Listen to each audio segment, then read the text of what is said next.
Diyor endi byudjet variantini aytamizmi rumyanalarni? Давайте, чтобы hamma ola olsin. Kimdir yozgandi-yu kommentariyada nima sostavini bilmay o'rin qo'yib tashladik. Bu lishni bizani мнение. To'g'ri. Bizani мнениямizga qarab 100% olinglar deb agitatsiya qilmayapmiz. Xohishinglar. Boshlaymiz. Kiko. Kiko rumyanasi 6-o'rin bo'lsin, yomon emas. 3-o'rin mana. Sephora.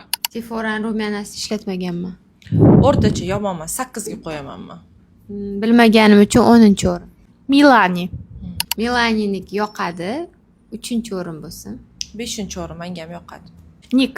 Ancha bo'lgan ishlatganimga, hozir ishlatmayapman. Bu 8-o'rin. Men uchun 4-o'rin. Hozir novinkalari chiqqan, ayniqsa Barbie ranglari juda ham pigmentirованный Kстати, lekin. o'shani ko'rdim, lekin ishlatmadim. Oriflame. To'g'risini aytsam, men sevib ishlataman. Hozir ham yuzimda ishonsanglar, Oriflame rumyanasi. Bu 2-o'rin bo'lsin. Ishlatmaganman, shuning uchun 10-o'rin.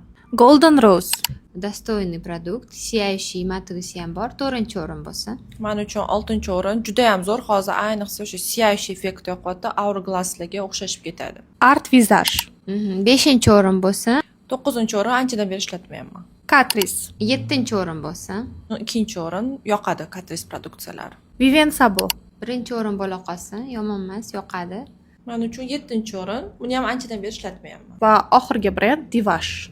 Oxirgi o'rinim qoldi, lekin oxirgidan teparoq qo'yardim. Достойный, yoqadi. Men uchun 1-o'rin, ayniqsa jidkilari juda ham zo'r, pigmenti ham zo'r, shuning uchun maslahat beraman. O'ylaymanki sizlarga bizning reelslarimiz yoqyapti, shuning uchun bizani kuzatishda davom etinglar va podдержка qilinglar. Xayr, salomat bo'ling. Xayr.